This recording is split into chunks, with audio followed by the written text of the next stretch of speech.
Car केस पुणे में आपका स्वागत है। आज हमारे सर तुम्ही कुठून आलते? मी सोमटणे फाट्यावरून सोमटणे फाटावरून आलते ते. त्यांनी आपल्या इंस्टाग्रामला रील पाहिला होता. त्यांची i10 निऑस आहे ग्रँड.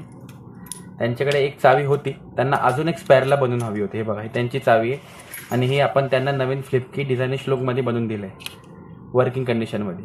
तर तुम्हीच त्यांना विचारा, त्यांना आपली सर्व्हिस कशी वाटली. नमस्कार. सरांचं काम एकदम प्रोफेशनल आहे आणि खूप छान आहे. आणि त्या दादांना मी बोललो की मला तुमच्या शॉपपर्यंत येणं पॉसिबल नाही, बट डेस्परेटली ते मधल्या रोडपर्यंत आले आणि मला की बनवून दिली आणि एकदम छान आणि सुबक काम केलेलं आहे त्यांनी कीचं. आणि टोटल वर्किंग आहे आणि कम्प्लिटली लिगली काम करतात ते. त्यांनी माझ्याकडून आधार कार्ड, माझ्या गाडीचं RC बुक वगैरे सगळं काय मागून घेतलं आणि एकदम प्रोफेशनल आहेत आणि मी यांना 5 आउट ऑफ 5 रेटिंग द्यायला काही हरकत नाही आणि छान आहे एकदम. Thank you sir. थँक्यू. जर तुम्हाला पण तुमची कारची चावी बनवायची आहे तर आजच कार केस पुणेमधून एक स्पेअरला बनवून घ्या. थँक्यू.